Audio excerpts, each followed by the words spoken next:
في جملة حلوة قوي بتقول ما تخافش تبدأ من جديد. يمكن تكون قصتك الجديدة أحلى. ربنا عمره ما بياخد منك حاجة إلا وهو كاتب لك الأحسن منها. إنسان فينا ما يحبش إنه يتبدل، ما يحبش إنه يلقى ثنية جديدة تعاون إنه يصلح من روحه، وساعات يقول لك خليني في اللي تالي أنا فيها على خاطر نعرف نتائجها ونعرف كيفاش نتعامل معاها أحسن من إني نبدل من روحي ونحط روحي في بلاصة جديدة ما نعرفهاش، ونحط روحي في حرب جديدة وفي كواليس جديدة وفي منطق جديد أنا عن غني عنه ونجم نفشل. معناها ساعات يقول لك خليني في جهنم اللي انت شايفها احسن من الجنه اللي انت شايفها بعينيك واللي هي باش تحسن من حياتي، على خاطر انا الجنه اللي انت فيها انا مانيش عارفها وانا مانيش عارف كيف نتعامل معاها، لذا خليني في جهنم احسن من الجنه. والله هذه سمعتها في مسلسل جايلين، في مسلسل القضاء بالحق. معناها اللي الكل اللي دايرين بها الكل سورتو الغاز اللي حبته يحب يبدلها بالرغم اللي هو حب الشخصيه هذيك، يعني هو يحب يبدل انسانه هو حبها، يعني حبها بالشخصيه والكاركتير هذاك، اما هو اللي في كل مره يقول لها انا تعبت، وفي كل مره هو شايفها مش معناها لازم تبدل من روحها. موضوعنا مش مسلسل القضاء على خاطر كان نحلوا عليه ديبا وكان نحلوا على المسلسلات اللي انا ليه مش مرة أخرى يجي نهار ونحلوا نحكيوا على المسلسلات اللي نتفرجوا فيهم واللي عجبوني سورتو تويكا المسلسلات الأتراك راجعة، ونقول لكم شنو نتبع فيديو جديد نحط لكم المسلسلات اللي أنا نتفرج فيها واللي باش نكمل فيها في الموسم الثاني، والا مانيش باش نكمل معاهم مرة أخرى. أما خلينا في التغيير شونجمون بالحق. معناها فما برشا عباد يقول لك لازم تبدل من حياتك، لازم تغير منها، لازم أنت باهي مش خايب ومش غلط وصحيح انك تبدل من روحك، اي سورتو تبدل الحاجات الخايبه اللي فيك واللي انت تكون مقلقتك مش مقلقه الناس. هذه زي حاجة مهمة ياسر، انك لازم تقرر انك اذا انت حاجة مقلقتك في روحك وتحب تبدلها فازي. اما اذا انسان ما نعرفش انا يشوفك بطريقة هو مش عاجبته على خاطر يحب يمشيك بمخه هو وبالطريقة اللي هو شايفها صحيحة وانت ماكش مقتنعه من غير ما تمشي وما ترضي حتى انسان. نحن ما خلقناش باش نرضيو الناس، راهو فما حاجه مهمه. اي باهي نصيحه، انا مثلا علاش حليت الفيديو اليوم نحب نحكي في والله العظيم راهو جاي سبونتاني على الاخر وما خممتش فيه، اما قلت علاش ما نحكيش في الموضوع هذا، علاش ما نحكي يعني خاطر تحكي فيه برشا.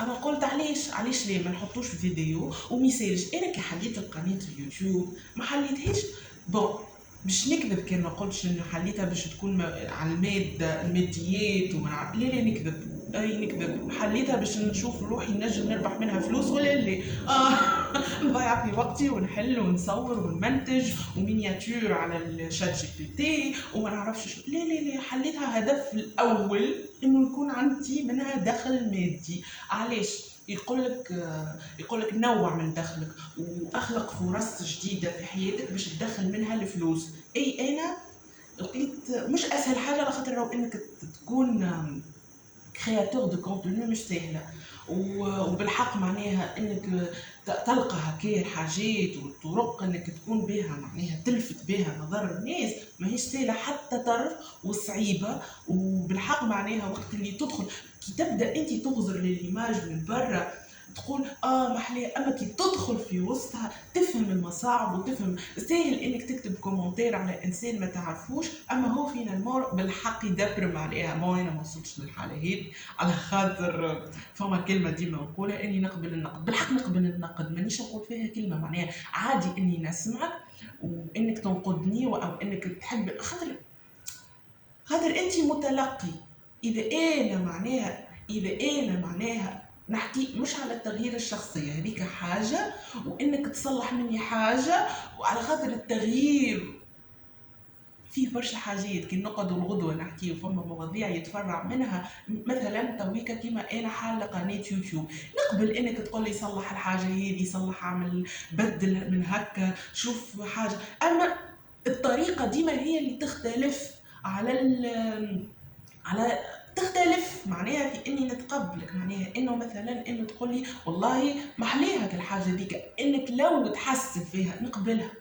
نفس الشيء كي تطبقها في حياتك، مثلا انت مثلا ما تعمل نهار طول انت تضافر شعرك، انا نظفر فيه خاطر الصيف وما نحبش نجبده. اما مثلا لقيت مثلا تقول لي هو محليها الضفره، اما عليه ما تجربش تجبد شعرك يجيك احلى، او انه محليه لون شعرك اكحل مويتيك باهي محليه، اما عليه ما تجربش.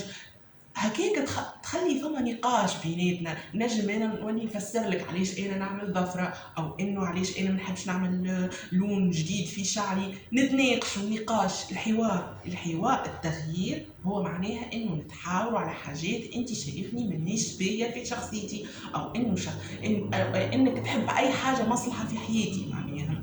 اما انك تفرض او انك معناها تخلي هذه، اما انك تقولها بكلام خايب تجرح به الناس على خاطر منتشره، بالحق منتشره. انا بالحق نتعجب من انسان يجي يتفرج في حاجه ومن بعد معناها يكتب كومنتير سلبي، معناها ما فماش مهرجان صار في تونس ما تقراش على الكومنتارات الناس كيفاش معناه ينقد في الانسان هذيك، او انه شطح، او انه غنى، او انه تفاعل مع الفنان. انت ما تعرفش فكر اللحظه هذيك وقت اللي هو وصل للتيران هذاك في المهرجان، وهو بدا الفنان اللي هو حابب يتفرج فيه بدا يغني تفاعل معاه، ما تعرفش الاحاسيس اللي خرجت من خاطر انت ما جربتهاش. انت اصلا تحط غنيه تحطها في دارك واللي هي اراديه تولي تغني وتتفاعل وتشطح، مش تقول لي راهو هو مثلا في الشارع ويعملوا كومبورتمون مش صحيح، هذيك ما نجموش نحكيو فيها نهار اخر. اما انا نحب نفسر كيفاش راهو الانسان كل واحد وشخصيته، كل انسان كيفاش يتفاعل مع الحاجه اللي هو موجود فيها. يعني ما نفرضوش على بعضنا انه نتغيروا وقت اللي انا مساعدني الحاجه هذيك. يعني التغيير حاجة باهية، انك تخلق حاجة في حياتك جديدة حاجة باهية. انا علاش حليت قناة انا مثلا نحب ان تكون عندها، ما نعرفش باش نكمل فيها مانيش مكملة فيها، نجم يكون هذا اخر فيديو، ينجم يكون فما فيديو يعني فيديوهات جدد ما نعرفش. اما انا توا عامله عليها جو وعامله عليها كيف، ونحب بالحق نسمع في الناس اللي تنصحني وصلح هكا، على خاطر انا مثلا الحقيقه يعني ما نحبش نصرف عليها. علاش؟ على خاطر ما نعرفش ينجم الشغف اللي انا فيه توا ما عادش يكون موجود، نجم انا نبطل نكون حليت قناه ونكون بطلت فديت. الحقيقه هذه عليه نكذبوا، معناها الشغف ينجم يستمر كما ينجم ينقطع.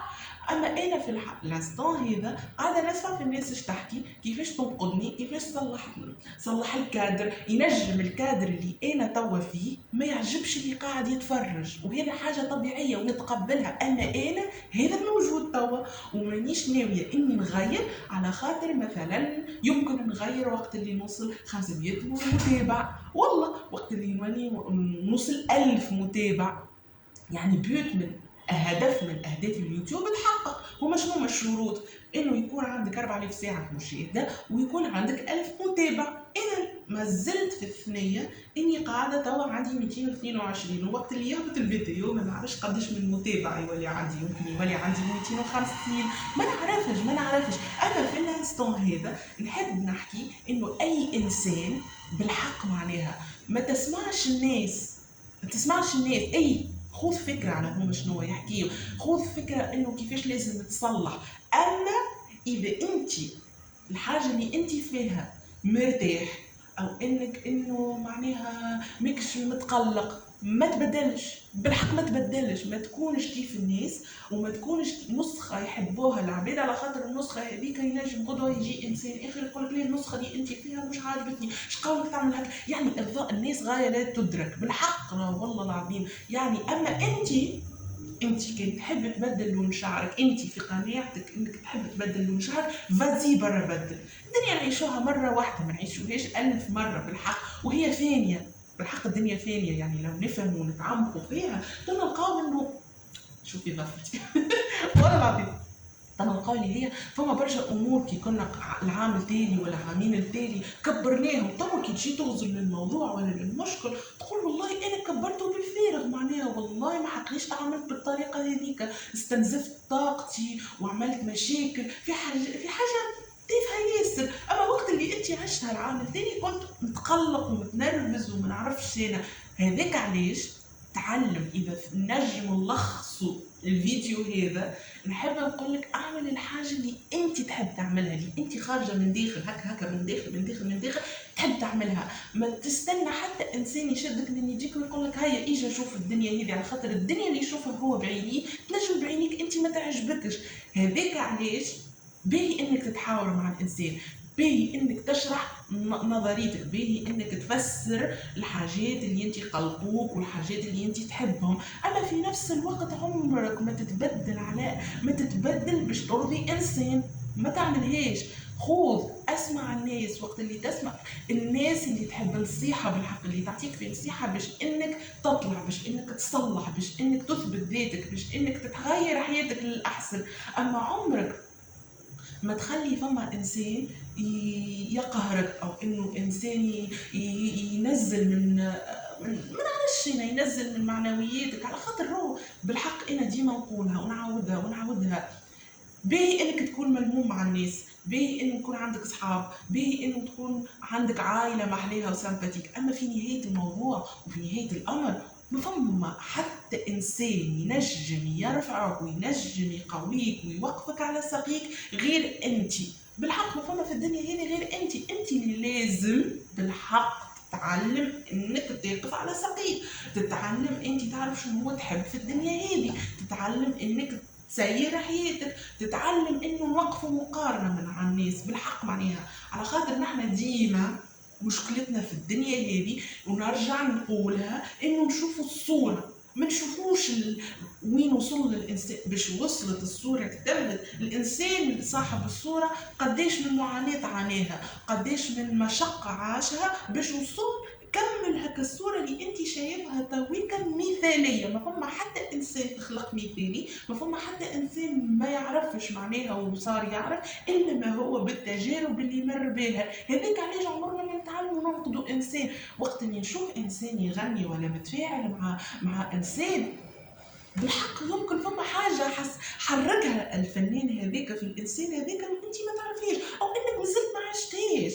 بالحق ساعات انسان يقول والله صح عليه مهبول والله نحسوا الناس انه انسان يقول والله صح عليه مهبول. علاش نقولوا صح عليه مهبول؟ على خاطر مثلا هو عايشها ببساطه، عايش الدنيا ماهوش يخمم في غدوه. نحن بالحق متعبين رواحنا في تخمام في غدوه، في انه لازمني نعمل لك الحاجه هذيك، لازمني نسير، لازمني نقد، لازمني نصلح. وفي نفس الوقت وقت اللي تتعدى وتتصلح ونقولوا ما نعطيوهاش حق، ما نعيشوش الفرحه. بالحق معناها نتعداو على الفرحه هكا، والسعاده نعيشوا فيها مكبشين في الحزن. ما تكبشش في الحزن، وتعلم انك تعيش السعاده، وتعلم انك تكتشف نفسك وتكتشف ذاتك وحدك. ماكش مستحق حتى انسان يجي ويقول لك اسمع هكا لازمك تمشي، ولا لازمك هكا تعيش، ولا لازمك هكا ما نعرفش انا معناها. اي باهي ساعات انسان يقول لك انا والله ما نعرفش نعيش ولا ما نعرفش نلبس، باهي انك تسمع نصيحه غيرك، باهي اما تعلم انت متلقي، تعلم هكا الكلام اللي انت قاعد تسمعه تعرف تغرب له. على خاطر اذا ما تعلمتش انك تكون متصالح مع ذاتك وتعرف انت شنو تدخل في راسك من افكار وشنو اللي تخرجهم، حتى انسان ما هو باش يعاونك. الكلنا شايفين بعضنا ناقصين، والكلنا شايفين ما فما حتى انسان يجي يحكي لك على انسان بكل ايجابيات يقول لك والله بيه محليه. اما اذا بدات كلمه اما وكلهم حتى انا نحكي كيكه معناها، اما نحاول نصلح معناها، ونحاول ديما انه نفيق بروحي، نفيق انا شنو نخرج من لساني معناها. بالحق معناها اذا انسان بدا يحكي لك اما افهم راهو بشده يحكي لك ايجابيه واحده، نقطه ايجابيه واحده في الانسان هذاك، ويحكي لك 5 سلبيات في الانسان هذاك. فانا علاش ما خلقتش باش اني نرضي اي انسان؟ جرب. بالحق نصيحتي اذا انت شايف روحك تبدع في حاجه جربها. ما نعرفش انا اذا تشطح برا امشي يدخل في كلوب نتاع شطيح والله العظيم. معناها اذا شاف ذاكرتك جيده وتحفظ وتعرف انك تحفظ في ساعه وغيرك يحفظ في 24 ساعه، علاش ما تحفظش القران نهار يخطيك بيه قدام ربي وينقص لك من ذنوبك بالحق. معناها اذا انت شايف اي حاجه ايجابيه في شخصيتك حاول استثمرها. اذا انت تعرف تحكي وتعرف انك تنقد وتعرف انك تقنع الناس، علاش ما توظفش الحاجه هذيك وتحل قناه ولا تحل باج انستغرام وتولي مصدر رزقك بالحق. معناها وقت اللي تحقق احلامك السنساسيون هذيك والشعور هذيك ما ينجم يعوضه لك حتى انسان. هذاك علاش بالحق نشكر كل انسان نقدميه او انه انسان قال لي يصلحك الحاجه هذيك، على خاطر هو يحب على مصلحتي صحيح، وفي نفس الوقت انا هاني سمعته تكلم انا باش نطبقهم على حسب امكانياتي. جوده الصوره باش تكون بالجوده هذه الى ان نوصل 1000 متابعه ونحقق شروط اليوتيوب، وحتى ولو ما حققتش، وحتى ولو انا قررت اني نوقف القناه. انا جربت والله العظيم جربت مش معناها اني نحل اليوتيوب، مش معناها جربت اني نصور، جربت يمكن لك الوقت هذاك توا نحشم اني نصور في الشارع، اما يمكن شهر اخر اني ما عادش نحشم بالحق. علاش؟ على خاطر فما ناس نصحتني كيفاش ان الكادر غلط ولا اني لازم نعرف نصور كيما بالطريقه هذه. هذاك علاش والله العظيم سمعت الناس الكل وحبيت نقول علاش البيوت من الفيديو هذا الكل، نقول انه راهو لازمك تتعلم انك تتغير، انك تؤمن بنفسك، انك ما تخلي حتى انسان يحبطك، وانه تجرب الحياه بكلها، انه كلها فما حتى انسان نجح من غير ما انه جرب ما تقفش. هذاك علاش باش نواصل في اليوتيوب صحيح، وكل مره باش نكون كونتينيو مختلف الى ان نلقى سكتي. هذاك علاش انت زاده جرب ما تقفش، وبالحق اذا ناوي بدل الحاجات اللي انت قلقوك مش اللي قلقوا الناس. تعلم انك تغير من نفسك وتعلم انك تصلح من روحك، وما فيها باس انك تسمع الناس، على خاطر هو متلقي في نهايه الامر. وقت اللي يقول لك انسان راكي تحكي انت تعلي في صوتك، ما فيها باس انك تحاول انك تاخذ بعين جرب. هو قال لك راهو انت وقت اللي تحكي بصوتك عالي جرب تستي نفسك، سجل حط الكاميرا واحكي شوف روحك انت بالحق صوتك عالي ولا لا. معناها ديما النقد حاولوا ايجابي. هذا هو. ان شاء الله يكون عجبكم الفيديو.